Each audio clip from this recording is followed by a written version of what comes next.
Okay, so I told you at the beginning of the day that Heather McGregor was detained or entertained somewhere else, but she's here with us. She is the CEO of the YWCA Toronto.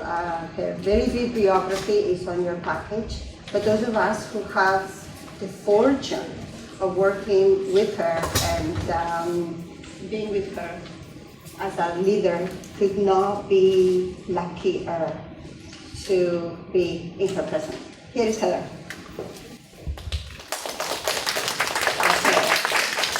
Thank you. That's a very hard introduction to follow. But I really do want to welcome all you here today. And I just slipped into the back now and was kind of understood all of the things that I've heard about life skills over the years that I've been at the YWCA, and realize just how moving the life skills program has been for so many thousands of people here at the YWCA, and how perfect it is as a program that that we're so supportive of, and how it fits in so much with all of the other things that we do. So I don't know whether you know kind of the breadth of what the YWC does, but basically the programs that we have a lot of housing, from shelters and transitional housing to permanent housing. And in fact, we now have over 500 apartment units for single women and women with children, which is permanent, affordable housing. And we're very proud of that. We have 3 shelters. We have a number of employment programs. At last count, I think it was 9, which targeted various women in various particular situations. We have a girls' center, we have a girls' camp, we have 2 child cares, and I think that running through all of those programs are the values and the spirit of the life skills model. And I see that every day in my work. And thank the staff, and thank you who have participated in this program and have spread the word of this model. So have a great morning and welcome to the YWCA. Thank you.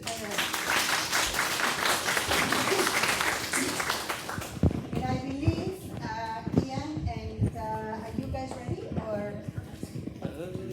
Well, I have to tell you a little bit about how this happened. You've seen that, and in your packages there is a little bit about where we think that life skills could actually go. What are some of the options that may be available for us, for those of us who have invested not just time but money into becoming life skills coaches? And one of the areas where I think there may be possibilities for us, or I believe there are possibilities, it's returning to the creative problem-solving model, which is really the core, is like the anchor that holds life skills training and life skills learning together. So this year I went to Buffalo to the conference that is hosted by the Creative Training Institute. And there I met Anna and Ian, who were facilitators, and I didn't know that such a thing existed, but it turns out that there is a master's in creativity. Talk about this. Do a master in creativity. And honestly, so anyway, I got very curious, and we got to spend some time together attending courses, and in my case, I went fishing to the conference thinking, okay, I need new ideas. I want to see who else is doing life skills. Maybe they don't call it life skills, but bottom line, it is life skills. And that's where I met them. I was really lucky because I brought them here for you. And they're going to give us a glimpse of how life skills, not called life skills, but really life skills, is used in the corporate, in the business sector. Very big in the US. So lots of learn for us in terms of what is possible. And here is a little sample of how it is used and how it is applied. And Really, it's an old duck with a new name. Is that how you say it? Yes, that's what it is. But so I'm leaving you here with them, and we're lucky to have them. Thank you.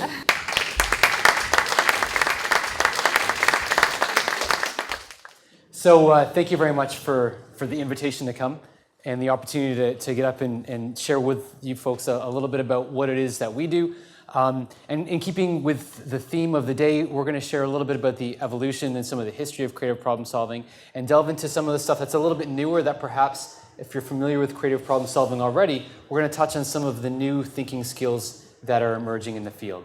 So we hope that you find a way to draw connections with life skills, with the stuff that you already do. And then we're going to have a little bit of a Q&A opportunity at the end. And of course, we'll be around on break and afterwards for some chit chat.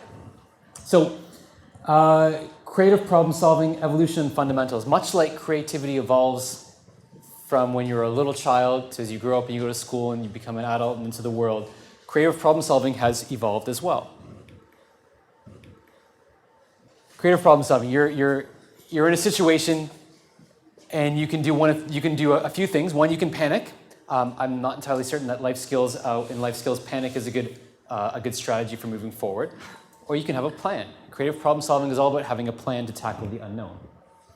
So a bird's eye view of the next 45 or 50 minutes or so. You don't have to memorize this. We're just going to fly through really quickly a brief history of creative problem solving in a few minutes. We're going to talk about some of the changes from the model that I believe that you're familiar with, which is version 6.1. It's the six-step model of creative problem solving, and we're going to introduce something called the thinking skills model.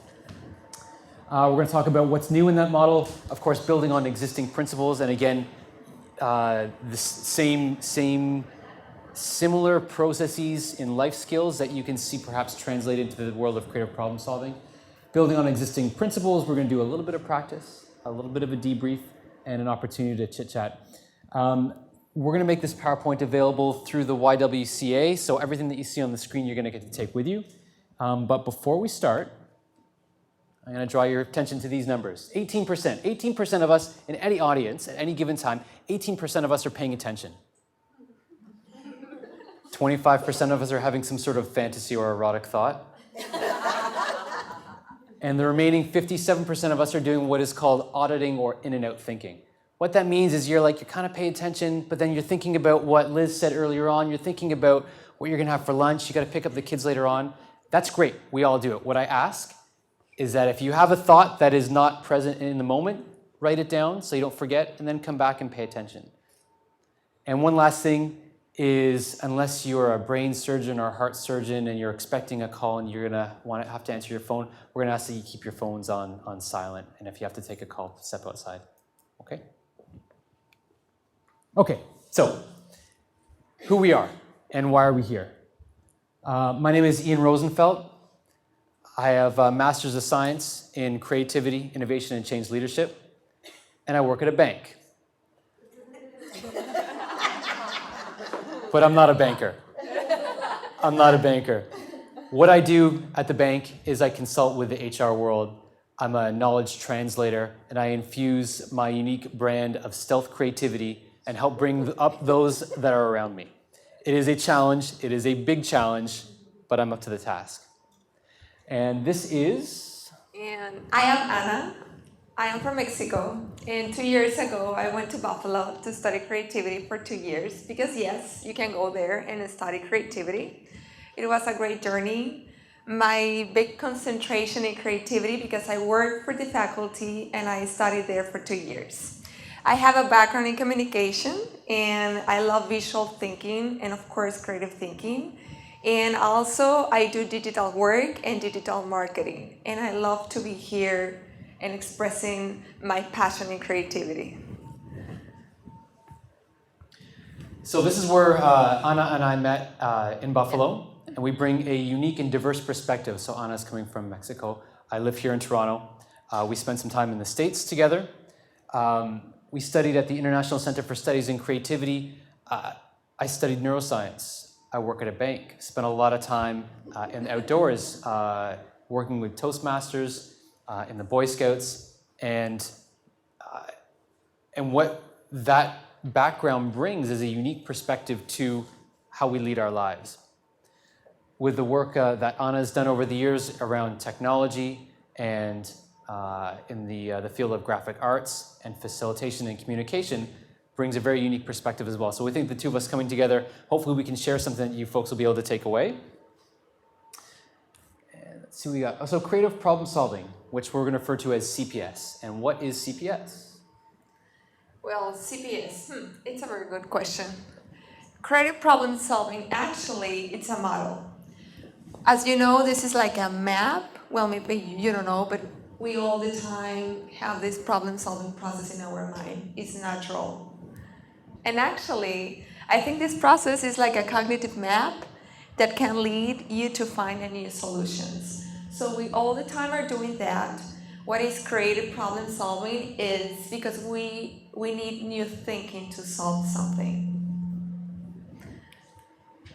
Okay, they are the founders. This is the first one, Alex Osborne. It was an advertisement executive in BBDO in the 40s, 50s. And he developed this process, and actually he is the founder of the brainstorming. And then he teamed with Sid Barnes.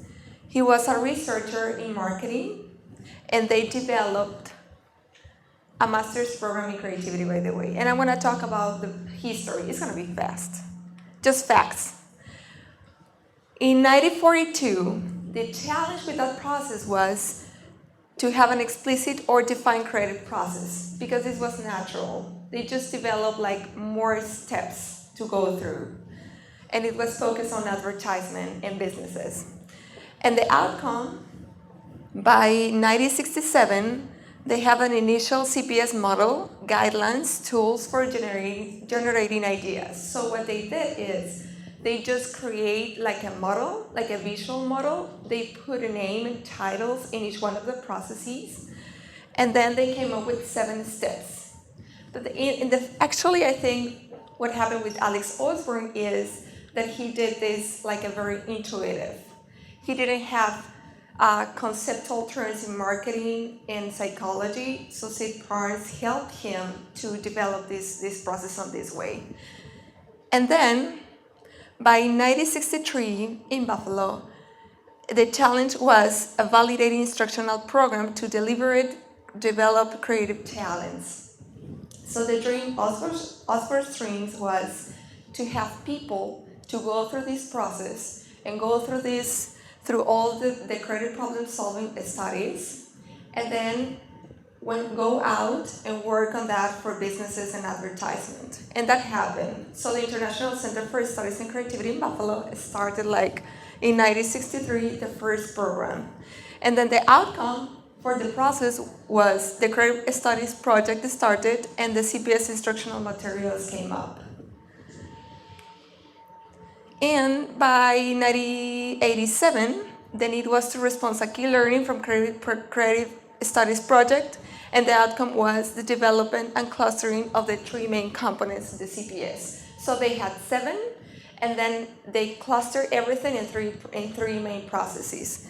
And by 1992, the challenge was to come up with a cognitive science, and they have a neutral style and a perspective approach to CPS and instructional task appraisal. And then the systematic way to the process and to process the results from task appraisal was needed, and the outcome was the integration of people, context, and desire, results into the CPS framework and the introduction of common accessible language and tools. So what is this? So there's a lot of words, so I'm going to show you visually how is this. Oh, and I'd actually see if I can stand over here and reduce the feedback a little bit. Better over here? Okay. Okay. So thank you, Anna. So there's a rich history of creative problem solving that goes back, based in advertising, and then it started to get into the academic world. So that's great. Now, I'd like to see by a show of hands, how many folks here have been trained in creative problem solving? I see a few hands. How many people here have solved a problem creatively in their lives before? Yeah, so everybody, right? So this is, it comes from the advertising world, it comes from the academic world, the stuff that the world that we've been involved with, but this is stuff that we do all the time. So you're gonna see and you're gonna hear things, And what I'd like you to do in the back of your mind is try to draw connections between what is it you're seeing and stuff that you guys do naturally. If you can make that connection, then you're going to find a way that you can find your way into the process. So this 6-step process, there's the 6 diamonds there. It's the best diagram that we could find. It's not great, but there's things on here that are like, okay, constructing opportunities, right? So with a problem that needs to be solved creatively is a problem that is not prescriptive. Hey, if my shoelace gets untied, I know that I need to tie it up. This is not a creative solution required, right? But when you look at life challenges, hey, wait a second, I lost my job and I'm getting kicked out of my apartment. Well, there's no one right way to deal with this challenge if somebody's got personal challenges, right? So you need to use creative thinking, and let's think of creativity as defined as something that is new and useful. So if creativity is something that is, a creative product is something that is new and useful, hey, wait a second, I lost my job and I need to come up with find a way to get a new job. Well, I need to think of a new way to do this. So that's a definition that we can use of creativity. Constructing opportunities, exploring data, what's going on, framing the problem. Wait, did I lose my job because I wasn't good at my job? Did I lose my job because I was overskilled or underskilled? You start to see how these things can fit in a little bit.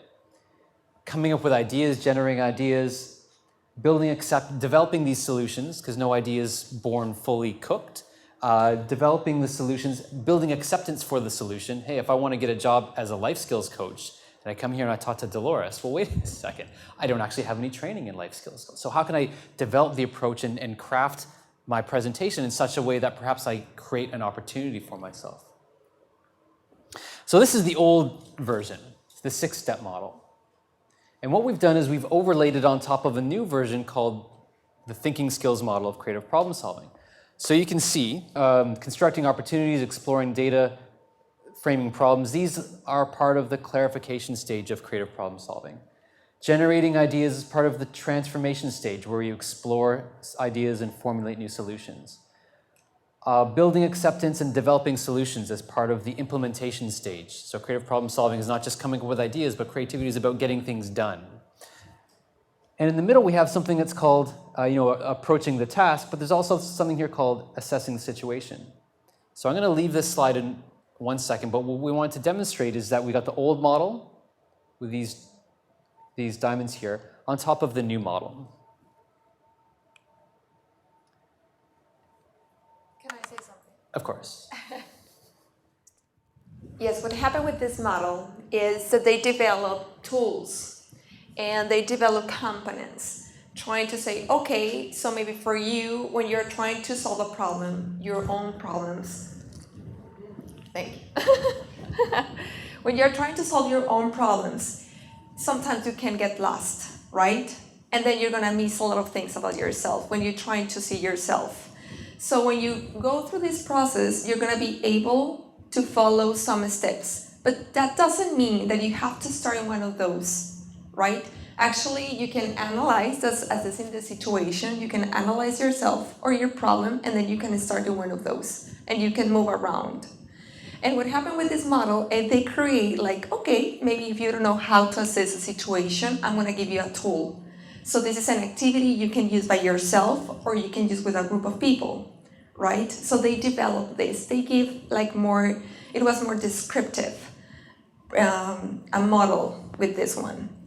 And they came up with exploring and formulating. That is the base of the creativity, which is divergent and convergent thinking, and we're going to talk about this. And another thing is they change the 3 main stages.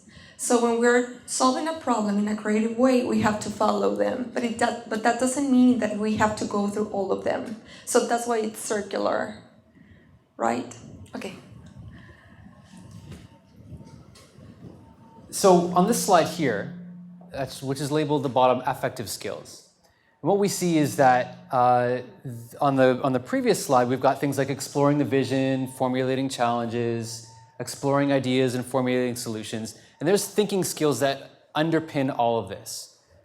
The thinking skill that underpins assessing the situation is diagnostic thinking. What's going on right now? What's happening in this challenge?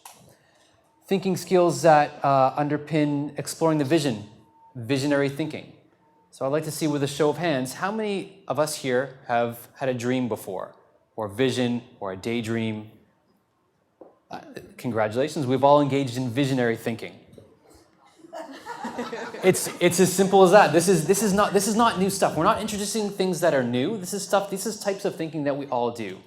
But what we're showing and representing is that you can fit it into a framework or a process, and then you can guide your thinking in a way that perhaps you were unable to do before, or you can learn how to guide your thinking in a better way, or even yet, as a life skills coach, learning how to guide the thinking of the people that you're working with, the people that you have stewardship over.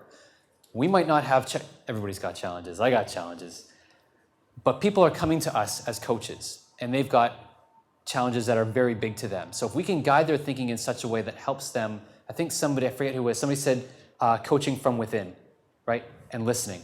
You listen to what other people are saying, and you can guide them through elements of the process without saying, this is the process that we're going to do. You just have to listen to the kinds of thinking that they're engaging. So I'm going to actually flip forward to the affective skills. This is easier, instead of talking about thinking skills, things that we all do. So I mentioned dreaming. When it comes to formulating challenges, that's sensing gaps. That's strategic thinking, sensing gaps. Hey, wait a second, I'm here and I need to be there. What are all the things that I need to do in order to get across this gap? I want to go on vacation. I need to get a job.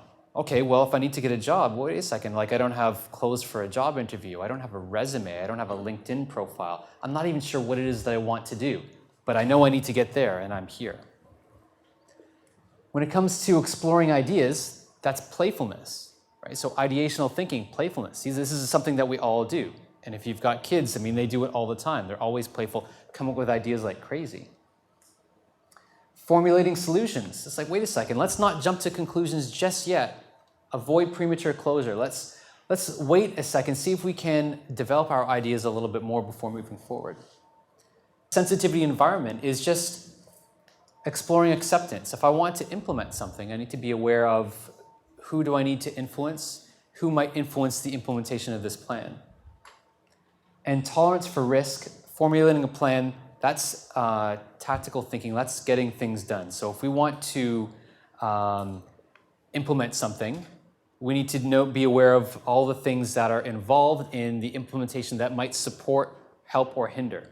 So for example, the rules, the laws, the guidelines, if you want to do something in this building, if we wanted to have a water slide up here, maybe that might not be the best way to move forward. It's about being aware of the tolerance for risk and aware of the environment when you're implementing something. So actually, I wanted to take a brief moment, and I see folks sort of scribbling down, I see a couple of nods and stuff like that. We're really highlighting the essence of what we have around the thinking skills model of creative problem solving. I wanted to ask if there's some things that you guys have seen on the slides that you can see that fits with coaching, that fits with your personal challenges, your personal lives, or your professional lives in any way. I like the new and useful problem solving because I think we always think we need to reinvent the wheel, and as we're listening, we find that that's not necessarily so. So I think it sort of puts it back into the framework of perspective. Absolutely, and you can actually add new and useful for a time, because what's new and useful for me might not be new and useful for Anna. In the back. I appreciate the separation or the distinction between the affective skills and the cognitive skills when it comes to the model. Different domains of learning, I think they can really connect with the affective side more and understand and process it than learning from the cognitive side. Absolutely, and in case folks didn't hear talking about the separation, the differentiation between cognitive and affective skills. I work at a bank, I might not go in and say, okay guys, let's see how playful can we get around these ideas. That's not going to work. It's about understanding the audience a little bit. So thank you.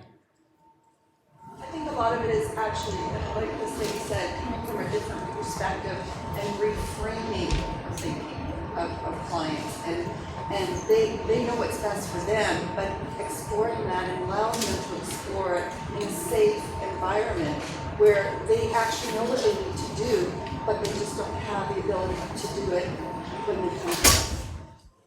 Absolutely. Thank you. I just want to add something more. When they develop the affective skills, they figure out that every time we're feeling, even when we are thinking, because actually our thoughts make us feel something. So they said, okay, so if we have to explore our situation, what do we need to have? What are we feeling about? And they develop each one of these affective skills, trying to set up, imagine a room when people are working in a creative problem solving in skill and in challenges, and they have to say, okay, so we need, for example, now we have to generate ideas, so we need to play. And then you have to set up the room and set up the people and try to help people to play. So if you gather the cognitive and affective skills at the same time, it's going to be powerful if you follow this model. I like to comment because this is what really got me hooked when I was introduced to this model in Buffalo. Because in the world of life skills, right, we train people whose lives are not at their best.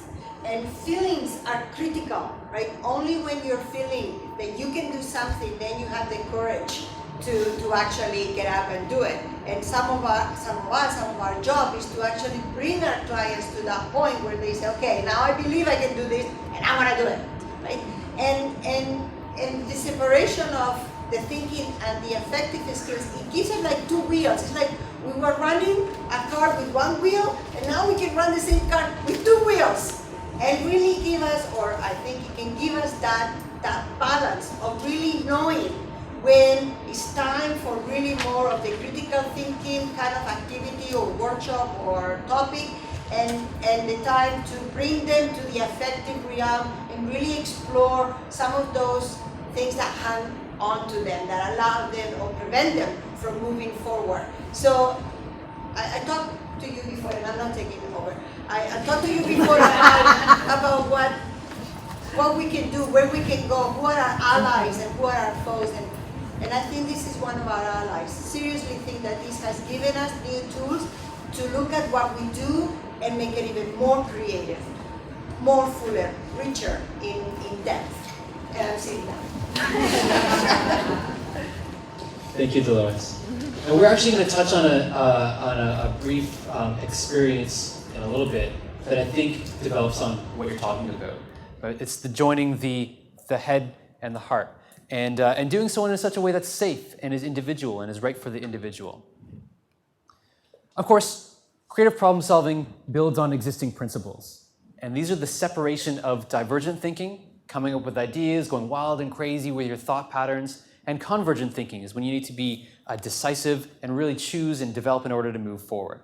So we've got these up here. Again, you're going to get a copy of this. The copy will be made available. A few folks familiar with the separation of divergent thinking and convergent thinking? A few yeses and a few nos. Really, it's the one of the heartbeats of creative problem solving. Has anybody been sitting in a meeting? A brief question. Has anybody ever sat in a meeting where the boss, the manager says, "We need to come up with an idea," a bunch of ideas, or the right idea, and somebody puts their hand up and says, "I've got an idea," and you say what the idea is, and the manager says, "No, that's never going to work." Yeah, of course. What happens to the rest of us? I'm not going to shut down. I heard that. Yes, shut down. You don't want to say any more ideas. Imagine, the separation of divergent thinking and convergent thinking is, let's come up with all the ideas now. We're going to have plenty of time to shut them down later on. But let's come up with as many as we want. And then we will converge and we will apply affirmative judgment and stay focused and check our objectives in order to choose which idea we want to develop and move forward. So it's a separation. We want to curb stop and go thinking. I got an idea, that's not going to work. I got an idea, that's not going to work. I'm getting tired of even saying this. I got an idea, that's not going to work. We want to strive for dynamic balance when it comes to our thinking. All the ideas diverge over here and converge over there. When we start to work in tandem and you work in groups and you start to work it together, you can move forward much more quickly and much more effectively. Okay. And I want to add something in divergent and convergent thinking. I usually put up posters with the guides when I'm facilitating the CPS process. And I just realized that if you encourage your group or yourself to follow the guidelines, something happened with the communication between the group, and it flows very well. Everybody has the chance to say, this is my idea. So since they have to follow the rules, nobody can say, I don't like your idea, right? Because first they are working on the convergent and divergent thinking, and as soon as they stop, they have to follow the convergent thinking rules. So I think it's powerful, not only for creativity, but when you are allowing yourself to say something with you and with the people. And okay, I'm gonna tell you a story. When I just started the master's program in creativity, the first time I experienced the CPS process, I said, this is too cognitive for me. Maybe it was my culture or what was my style, I don't know. But the thing is, how can I solve my own problems if I have to go through all these processes? And I'm not gonna be maybe in front of everybody saying my challenges and how can I solve it. And I found that one of the powerful things of this model is assessing the situation. We need to spend a lot of time trying to understand our challenges and understand ourselves. And this model has like tons of tools trying to assess the situation. What is assessing the situation? It's not just about identifying information relevant to the problem. It's about getting information that will help you decide which part of the process will be the most effective when starting your problem solving, right? And then I said, but what happened with the things I'm feeling? And then I remember my teacher told me, well, you have to go through the cognitive process, which is the diagnostic thinking. So when you're making a decision, you have to go through this. Every time you have to look at all the options you have, and then you have to converge and make a decision. And then I said, yes, but I'm feeling a lot of things when I'm talking about my challenges, and I get emotional about that. And then he told me, so this is mindfulness. So you are being aware of your challenge and what are you feeling and your hunches and all the sensations. And that also is part of your challenge. And diagnostic thinking is supported by this affective skill, and mindfulness bringing awareness to current experience, attending thoughts, feelings, and sensations relative to the present situation by regulating the focus of attention. So actually, this is one of the main differences between the last model and this one. This one recognizes that you're feeling something, that you have something more than the cognitive and your rational thinking. And the mindfulness is based on curiosity. And I'm sure when you were a child and you had something new in your mind and your hands, you start that exploratory behavior. That's what you need when you're trying to see yourself or when you're trying to challenge or solve your own problems. And this is wanting to know more, being inquisitive, I don't know how to say that word. Inquisitive. Which means engaging in exploratory behavior. So this is your turn. Thank you. So I'm going to ask everybody to pull out a fresh piece of paper in your journal, on the back of the sheet, on the back of the binder. We're going to take the opportunity to do a little bit of reflection. And we're going to engage your curiosity and exploratory behavior. So what I'd like you to do is think of a personal or professional challenge that you have going on at the moment. This is for your eyes only. This is not to share with anybody. This is just an opportunity to do a little bit of reflection. Think of something that's going on in your life, something that you've been worrying about or something that you have upcoming perhaps. And you're not really sure what it is that you're going to do about it, or you're not sure where you're going to go. It's an open-ended challenge with a lot of possibility. Write it down on the page, something that reminds you.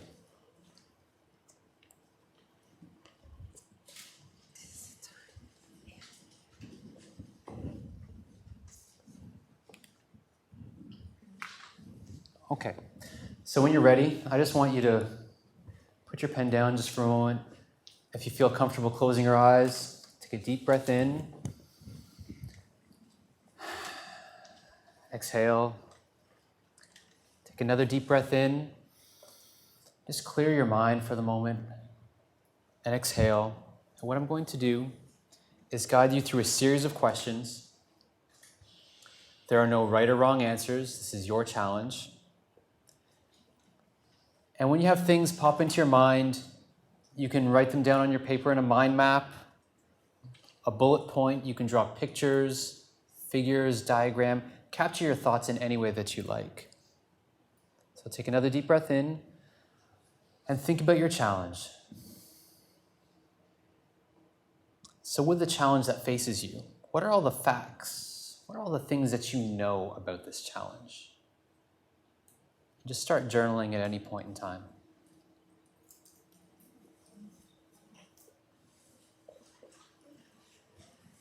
Who might be involved?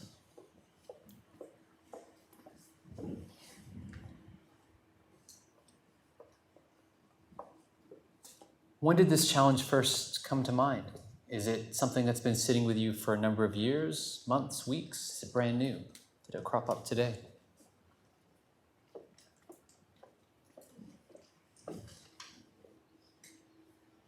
Have you handled similar challenges to this in the past?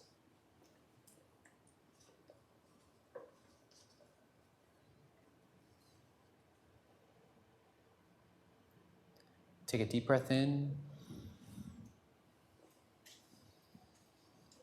Relax. Why is this a challenge for you?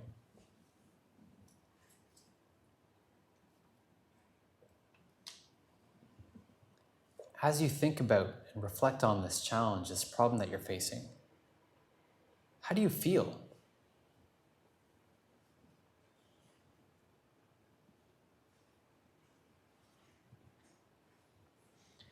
What excites you about this challenge or this problem?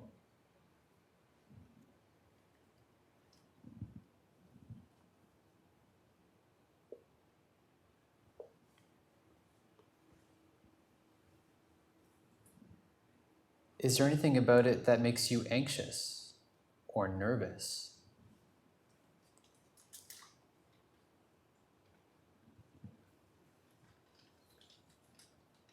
I want you to pay a special attention to your body when I'm asking you these questions. Is your heart speeding up? Are you feeling relaxed? Is your breath speeding up as well? Are you breathing? Are you getting more excited? What's your emotional state as you think about this challenge?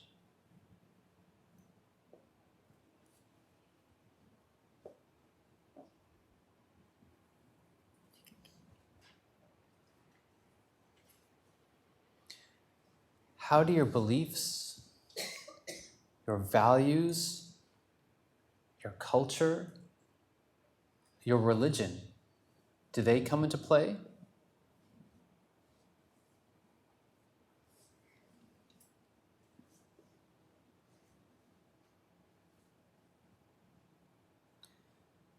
And as you reflect on this question, what are other things that you notice?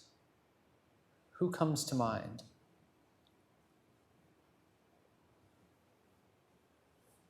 And that all-important question, what is your gut telling you? What is your instinct telling you?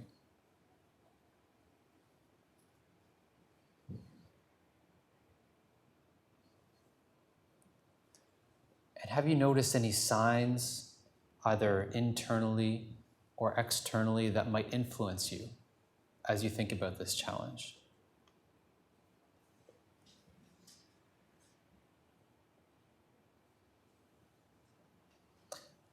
I'm going to give you another minute or so to finish up your thoughts for now. And I want to also let you know that this is something that you can incubate on. Incubation is a wild card when it comes to creativity. This is not about making a decision right now, but with the thoughts, feelings that you put on the piece of paper, just let them sit in the back of your mind for a little bit. And you can always come back and continue.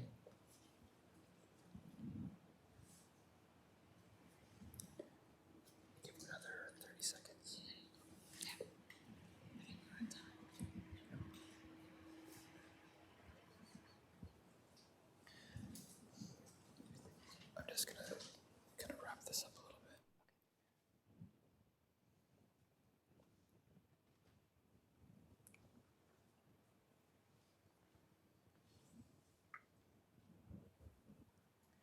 And as you finish writing up, I'm going to ask you to, when you're ready, to put your pens down and bring your attention back to the room, back to the moment.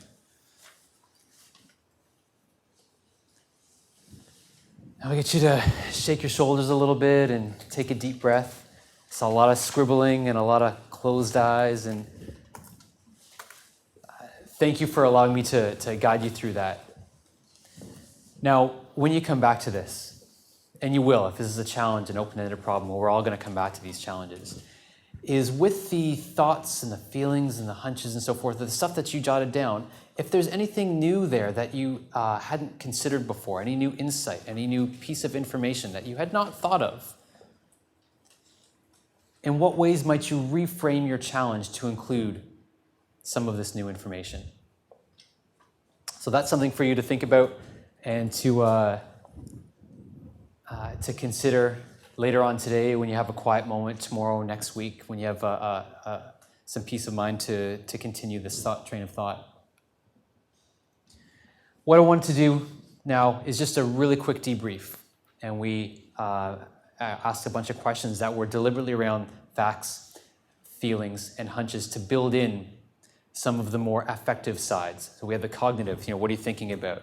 The affective, what are you feeling? And this is a tool, in fact, it is called Facts, Feelings, and Hunches that I guided you through.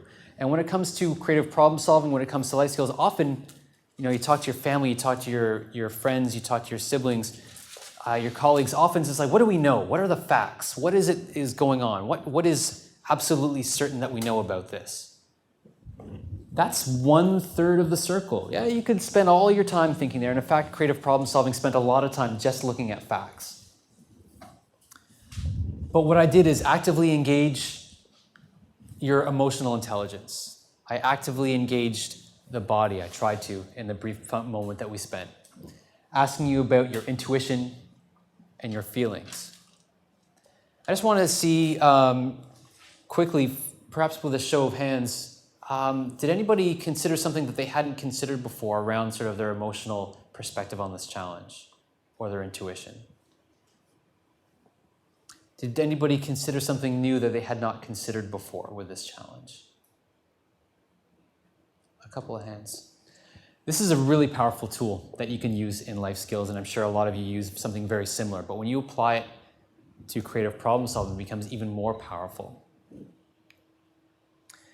And really, what we think of diagnostic thinking and mindfulness and curiosity, we use these types of thinking skills and these feelings, affective skills, and we can consider them as a GPS for CPS.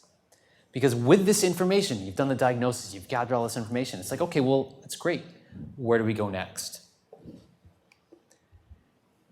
This is not for you guys to look at right now. This is our second to last slide, and it just gives you an example. When you gather that information, if you look at the words that are up on the screen, and if your challenge says, hey, I'd really like to elaborate on this, I'd really like to explore this or develop this, you can start to do a keyword search. And if you're looking at elaborating or developing or expanding, maybe you jump into you're looking at formulating a solution. If your challenge is, wow, I really need to learn more or clarify or understand better about a particular situation, maybe you jump into formulating challenges. If your challenge is, I would really love to come up with a place that my family can go on vacation where we can all have fun. You jump into exploring the vision up top here. So this is just a teaser or to highlight the essence of the power of creative problem solving. We had a brief moment, but as you can see, there's lots of places that you can go. This is just a keyword search. There are lots of places you can go with this, and you'll have the opportunity to continue thinking about your challenge and thinking about it from this perspective. Did you have anything you'd like to add, Anna? Yeah. Well, I think it's, when I thought of that, like having all these words in front of you, I said, well, this is too much for now, right? And we don't have enough time to go through all the process. But I think it's important to recognize that the words have different meaning for us. And if we can recognize these words, we're ready to know what part of the CPS process we have to work, right? And as I said before, we don't have to go through all the process. Maybe we only need to think of a piece of the process and then spend time and time trying to work on that. And I just want to say something that just got here. When I was doing that with Ian, I got something that's powerful for me, and it is curiosity. And I said, oh, this is so interesting. Curiosity is a exploratory behavior. And I realized that when you look at your problems with curiosity, you always want to know more about that. And when you look at your problems or your challenges with fear or concern, you prefer to avoid them. And the part of the CPS process is trying to give you the chance to be curious about your challenges. And I think that's powerful. And it was powerful for me trying to develop this presentation. And next. So that brings us to the end of our allotted segment, and we could spend hours, days playing with exercises and sharing and developing and growing. And in fact, we've spent years studying this stuff, so there's plenty to cover. We include our email addresses here. If you have any questions, feel free to reach out to us. And we want to take the opportunity, if there's any questions, comments, connections that you'd like to share with us or with the rest of the audience. Question, and this is what I struggle with, and you're talking about personal and professional challenge. How do we engage without losing people? And I have to be honest with you, when you said PowerPoint, I went, oh no, I've had 2 hours sleep and I don't know if I can handle it. However, having said that, I think you were engaging in the sense that you do have chemistry, the two of you, so you were able to one-off each other and make it interesting, because let's be honest, PowerPoint is PowerPoint, right? I mean, some of us are technical geniuses and some of us are not. So how do we engage just the individual, maybe perhaps, without a group in the same format, without losing them, using what your model is suggesting? That's my question. So creative problem solving, the value of creative problem solving is really based in the choice of language and the language that we use. It's also really important to base it in establishing psychological safety with the individual. So this is a side-by-side conversation, not a I'm right, you're wrong. When you start to follow elements of the divergent and convergent thinking guidelines, it's like, hey, we're gonna have plenty of time to talk about why this might not work. So let's talk about possibility thinking right now and engage that. And in fact, along these lines, I was talking to a friend of mine, and it was a brief story about how I do this in one-on-one. And this is a friend that I've known for many number of years, since we were teenagers. And I was thinking about how am I using creative studies now? I mean, I work at a bank and I don't do this professionally for a living, but what is it that I'm doing? And she said, can I tell you what I see? Yeah, please. And she knows me very well. And she said, in the old world, when I had a challenge, you tried to solve my challenge for me. Oh, Terry, you just got to do this. You just got to do this. And I said, okay. And she said, and now you give me the tools and enable me to come up with my own solutions. And I thought that was a very touching and a powerful thing. And what it is rooted in is asking questions, is changing the word, removing the word can't, and replacing it with how might we? What are all the ways that? In what ways might I? Putting a question mark at the end of a sentence really engages the individual, gets them thinking in a particular way. Can I add something? Fish, correct? Yes, yes. And I just want to add something. When you are asking questions and then you have to come up with answers, try to use divergent and convergent thinking separately, right? Because that's the way that not that you have to think, but you're gonna come up with more options. So when you're developing like this, like how can I engage these people through different activities, not a PowerPoint, is go ahead and diverge and come up with ideas, a lot of ideas, more and more, and try to use the questions to guide your thinking, and then converge. And then you're gonna have a very good developed presentation without PowerPoint or using different resources. Right, like the example, if I just further to that one, Adam, when we were training here last year, I thought that was very powerful. They asked us to do a self-portrait. Lord, I can draw a stick person. But it really wasn't that. It wasn't as explicit as a self-portrait. It really was an evaluation of words of who you are. So I was already in panic mode thinking, no, I'm going to have to, you know? But it was an exercise in futility, and it taught me how to listen, back up. Right, and so that diverge, converge, that whole thing, that's very powerful. So I see how that works. So that was good. Thank you. We have a question. You have a question? Yeah. One question, actually, it's almost like, who was just speaking, you almost answered it. Okay, so I love the model, the formula, the structure, and to me, that's all kind of floating around an example. So you two are very good at playing off one another in terms of creating the chemistry and engaging us. Is it possible that you do a mini role play improv of what this is all about? Because that's the way my brain works, and I need to see it. I need to see it. Can you do that? Absolutely. Yeah, of Okay. course. Do we have time To do the whole process? To do the whole could- process? to do a little improv? 8 minutes. How many minutes? 8 minutes. We have eight? Okay. So is that something that would be useful for you folks? Okay. If you give us You give us 10 seconds, 10 seconds. to confer. All right, we're going to time.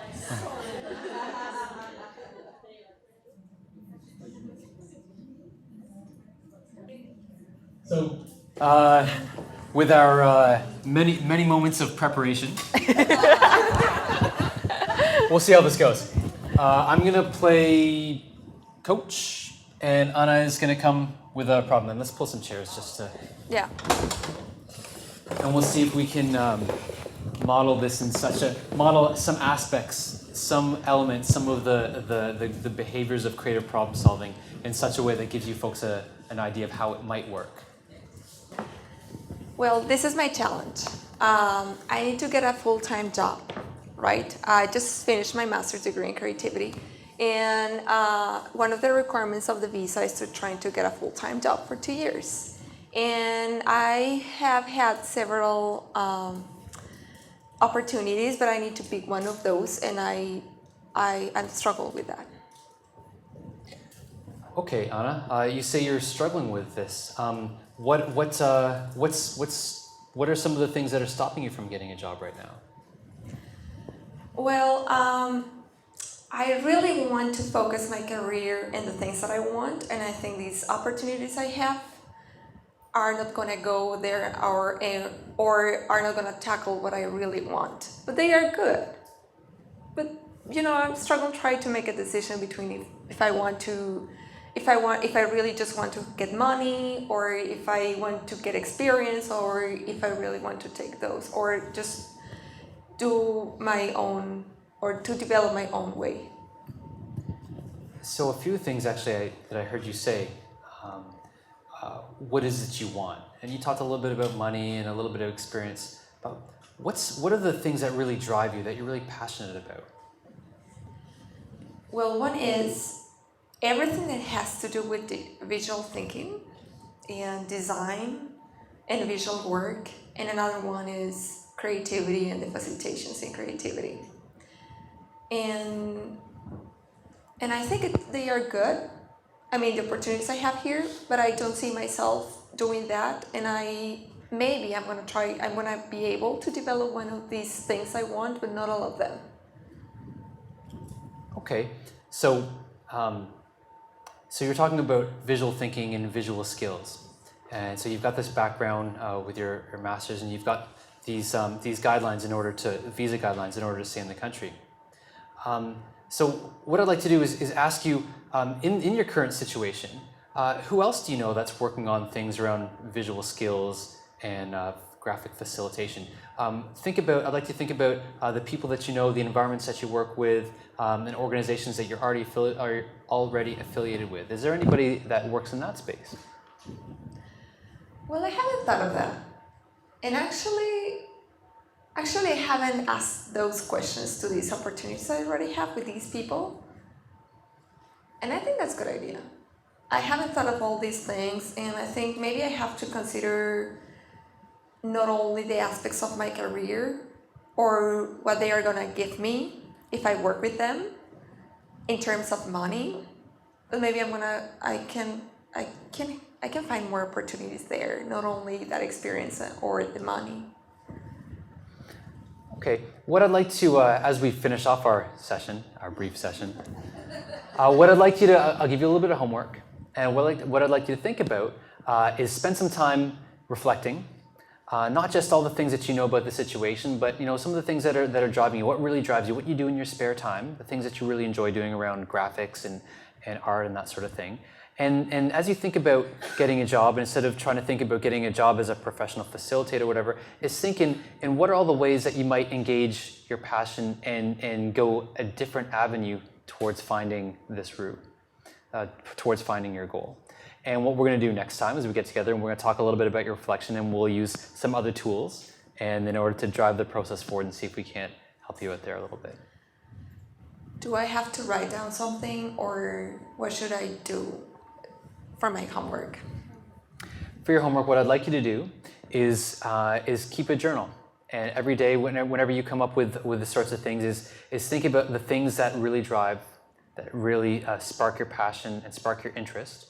Mm-hmm. And I know we're focused on getting a job, but I want to start to build the foundation of all the areas, and then start asking asking open-ended questions. Who are all the people that work in these areas? Mm-hmm. What are all the organizations that do these kinds of skills? So you're going to start to think about things that are not just academic institutions or perhaps technical institutions, but what other sorts of institutions. And if you get stuck, I want to ask yourself, what else? Where else? Who else? The power of adding else with a question mark. And I think if that'll guide your journaling and your note-taking for the next little while. We'll see where that leads us. Do you think I'm going to be able to solve my problem in the next session? Because I need to make a decision. If you don't solve it in the next 4 minutes, we're getting kicked off the stage. That's a question. That's always a question. So what we was trying to do really is guide Anna's thinking in such a way to consider possibilities that she had not considered before, including some of the things like facts, feelings, and hunches, and to create connections, or to guide her thinking in such a way that allows her to create connections that perhaps are apparent to me, but perhaps not apparent to her. So we know the story of the bug in the rug, you can't see the forest for the trees. You're surrounded by all your problems and you've got tunnel vision. But if you've got tunnel vision, you engage somebody like a life skills coach or somebody who is unassociated with that, then it brings a new perspective that allows you to guide the individual.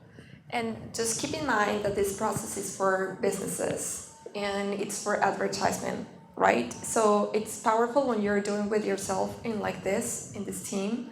But when you have when you're talking with maybe the account manager or an enterprise or a company, it's very different because you have to get involved, the group of people that are part of the company, and then it's a very different. So you have to go through all the people. So it's this is one just face-to-face example, but there are so many examples to use this process. Was that helpful to a degree? Yes? Thank you. Thank you. I think we're at time. So thank you very much for the opportunity to come here. It's a fantastic facility, and the YWCA does great work in the Life Skills program. So congratulate yourselves for 40 years, and here's for another 40.